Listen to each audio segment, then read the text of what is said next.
আসসালামু আলাইকুম। আজ আপনাদের সাথে শেয়ার করব মাত্র একটা ডিম আর সুজি দিয়ে ক্যারামেল পুডিংয়ের একটা রেসিপি।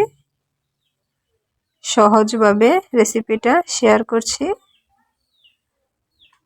সুজির পুডিং তৈরি করার জন্য প্রথমে আমি ক্যারামেল তৈরি করে নেব।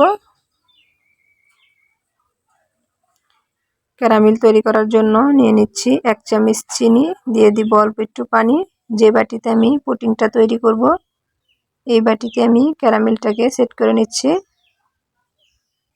অল্প একটু পানি দিয়ে 2 থেকে 3 মিনিট জাল করে নেব। লো হিটে 2 থেকে 3 মিনিট জাল করে ক্যারামেলটাকে তৈরি করে নিচ্ছি। ক্যারামেলটা হয়ে গেলে একটা সাইডে রেখে দেব। নিয়ে নেব একটা ডিম, দিয়ে দেব পরিমাণ মতো চিনি। 3 থেকে 4 চামচ চিনি আমি দিয়ে দিচ্ছি।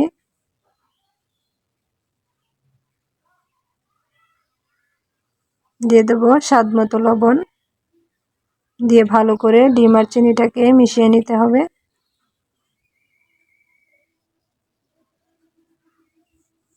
এইভাবে কিছুক্ষণ সময় নিয়ে চিনিটাকে ডিমের সাথে ভালো করে মিশিয়ে নিয়েছি। এ পর্যায়ে দিয়ে দেব সুজি। 4 চামচ দিয়ে 4 চামচ সুজি দিয়ে দিচ্ছি। একটা ডিমের জন্য 4 চামচ সুজি দিতে হবে। দিয়ে ভালো করে মিশিয়ে নেব।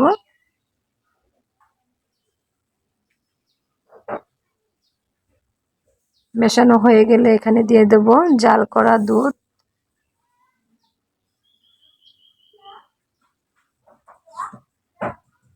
1 কাপ পরিমাণ জাল করা দুধ দিয়ে দিচ্ছি।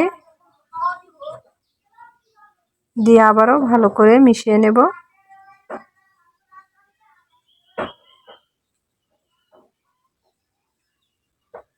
মেশানো হয়ে গেলে 10 মিনিটের জন্য রেস্টে রেখে দেব। ফিরে এসেছি 10 মিনিট পর। 10 মিনিটে সুজিটা ফুলে কিন্তু ডাবল হয়ে গেছে। এই পর্যায়ে আমি পুডিংটাকে বসিয়ে দেব। আবারও ভালো করে মিশিয়ে ক্যারামেলের বাটিতে আমি ঢেলে দিচ্ছি।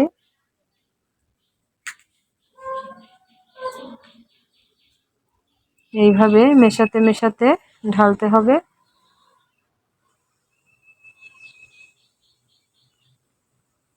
ঢালা হয়ে গেলে বাটির মুখটাকে আমি লাগিয়ে দিচ্ছি।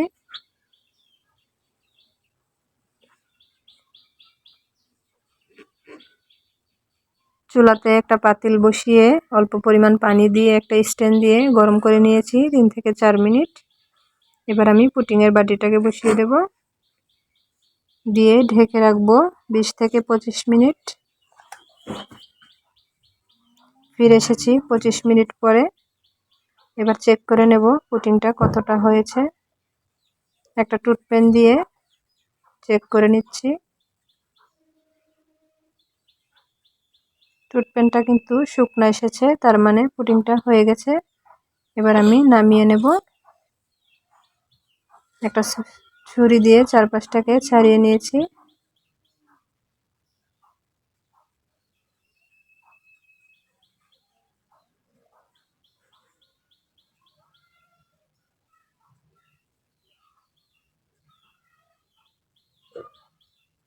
তৈরি হয়ে গেল মজাদার সুজির পুডিং।